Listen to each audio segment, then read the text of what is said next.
when I was growing up, watching on a black and white television set and imagining what the colors were that everybody was wearing. And Bob Hope did it every year. I'd go in the bathroom, brush my teeth, and I'd make my speech holding my toothbrush. I want to thank the Academy, and that was my Oscar. So the first year that I hosted it, I was in the dressing room, I was brushing my teeth before I was going on. I took the toothbrush, and I put it inside my tuxedo. And every year I did it, I had a toothbrush to remind me where that all started. Yeah. Billy Crystal is in the Smooth Studio, and I'm very happy to have you here. I was just saying to you, it's been 22 years since I last interviewed you, so we have a lot to catch up on. I must have been a hit. You had me back. Yeah, there we go. And this time you're back, and what I find amazing is you're back now promoting not a film, not comedy, but a TV drama. Is this your first TV drama as such? Drama, well, in a way, yes, of recent years. Yeah. I love this show. It's called Before on Apple TV Plus, and it's been something I've been working on for 4 or 5 years, actually longer. It's a psychodrama thriller where I play this pediatric psychiatrist, Dr. Eli Adler, who's working with this feral, brilliant, young, mute, violent 8-year-old boy. Can we just talk about him for a wee second? Because when he just even looks at you, you're like, oh. He's spooky. Oh, he's a brilliant he's British. kid. Yes, his name is Jacoby Jupe. His older brother is Noah Jupe, who's quite a good actor too. We auditioned 700 kids in the United States and Canada, and we found him here. And I Zoomed with him because we couldn't be together because of the pandemic and the distance.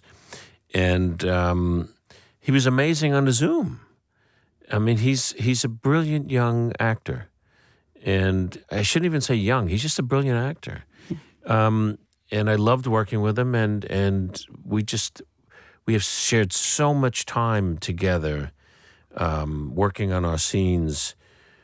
And, you know, I've been fortunate to work with some really great acting partners, whether it be, you know, Meg or Danny DeVito or Robert De Niro, or Bette Midler, on and on and on. He's got it. He's got that thing that's just natural.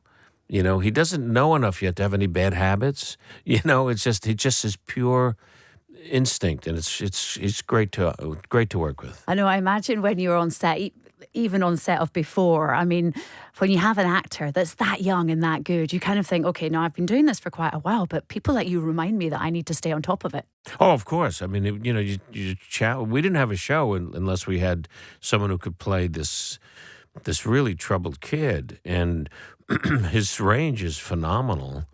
And we kept pushing him, and he trusted, you know, us. We had 5 different directors, but he and I would talk through our scenes, where we wanted to go, what we needed to do, and we just made each other better. Oh, it's so good. I mean, I think he's 11 now.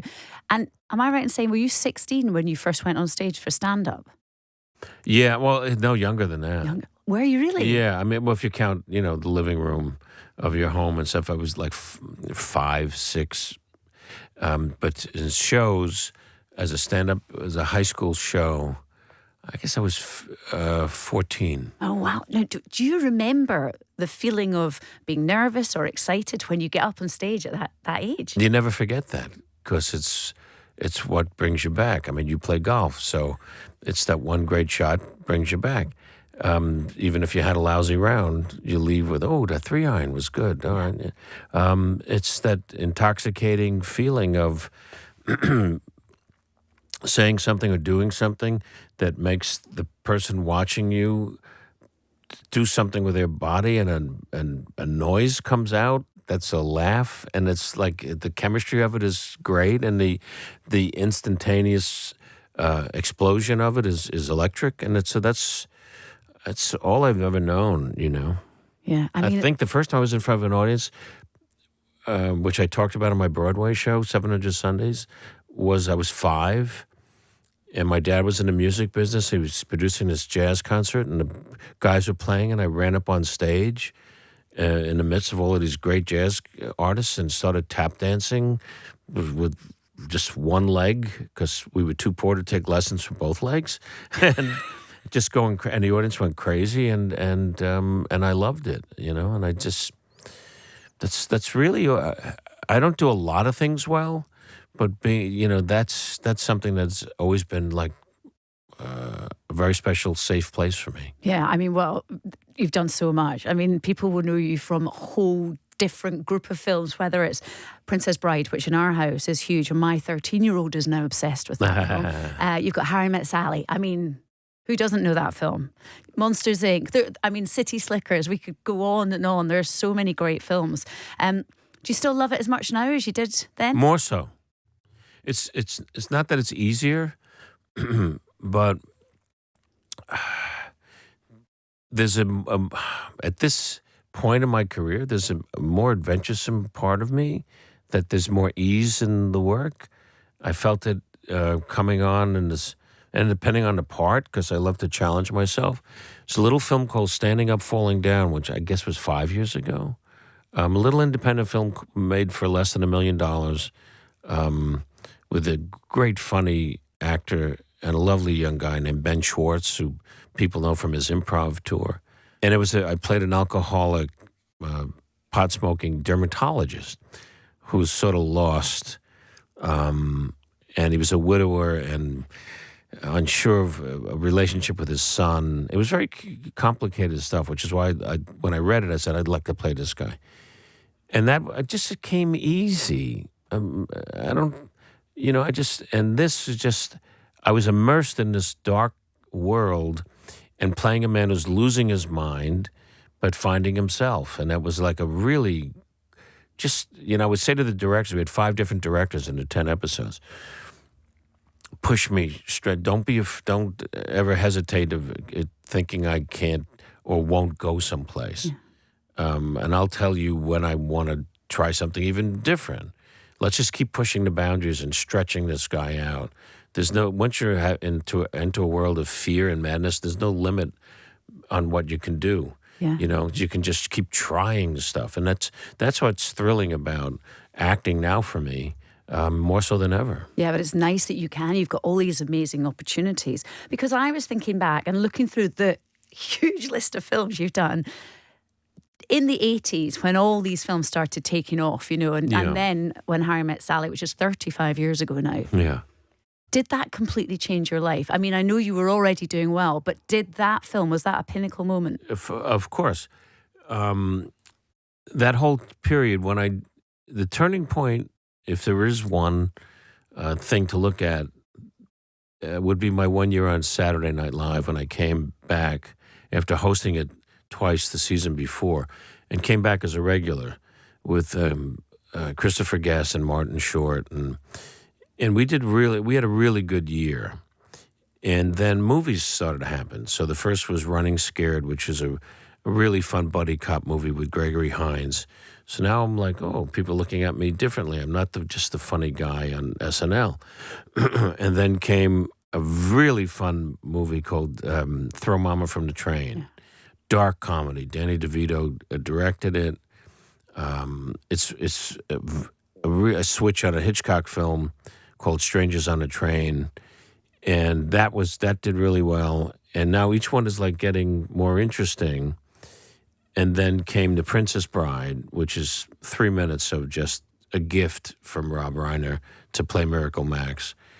And then came Harry and Sally, and then City Slickers right after. So that was a really good period of time, where each role got more challenging, and then you started to trust who you are in your life, and you started using your life and your writing. That became, Harry and Sally was about falling in love and in your 30s, and then City Slickers was about a midlife crisis, which was starting to happen. This happens. And so the work got more honest and so on and so forth, and real attached to things. But this is I'm as proud of this as of anything I've ever done. How many episodes have you seen? I've only seen 2. You've seen 2, but it makes you go, where is this going? Yeah, right? Yeah. And it's we're doing us on Halloween, so this is sort of the perfect time for this. Honestly, this is a spooky perfect kid. Halloween show to watch because you do Yeah. feel like hiding behind a curtain. Whenever the character Noah stares at you, you're like, whoa. Yeah. And the thing is, though, you get on brilliantly with him, but likewise, to be a success in a film and have good chemistry, no matter how good an actor you are, chemistry is something that you have to hope is there. And I mean, there's so much about the chemistry you and Meg had. We've been talking about Harry and Yes. Sally. I mean, it was incredible. Yeah. Oh, yeah. And in this show is Rosie Perez plays the foster mother of Noah, and the great Judith Light plays my late wife. It's also about grief. It's about this guy not handling his grief and his sense of loss too. But yeah, the chemistry is everything. And I mean, look at the teammates I've had. And now you bring up 35 years since Harry and Sally debuted. It's amazing to me how people still love it, and new generations find it. And it's If that it's pretty came out amazing. now, I reckon that'd be a 10-parter on Apple TV Plus. It'd be so easy. It'd be so easy to do. Finally, I know that we have to wrap up. You're very much in demand while you're over here in the UK. They're looking, I hear, for an Oscar host next year, and you've done 9. And I feel like you just need to round it up. I mean, 9's not a good number. 10, though. Now we're talking. Yeah, well, I don't know. It's. I had a great time the 9 times that I did it, and most of the shows are really good. I think depends on the evening. I'm very proud of what I did. Bob Hope was the guy for 18 years. So if I did half as many as Mr. Hope, I never would have thought that I would get to do that, because when I was growing up, watching on a black and white television set and imagining what the colors were that everybody was wearing, and Bob Hope did it every year, and then I would have to go to bed because it was just, the show was so long, and I'd go in the bathroom, brush my teeth, and I'd make my speech holding my toothbrush. I want to thank the Academy, and that was my Oscar. So the first year that I hosted it, I was in the dressing room, I was brushing my teeth before I was going on. I took the toothbrush, and I put it inside my tuxedo. And every year I did it, I had a toothbrush to remind me where that all started. Yeah. Well, what a great story. Well, you haven't said no, so that's interesting. They haven't asked either. So. Not yet. Billy Crystal, thank you so much. And before, it's on Apple TV Plus, and there are 10 episodes. They're not all out yet, so I'm waiting for them to be drip fed, and I'll keep up to date. But thank you so much. Thank you. Great to be here.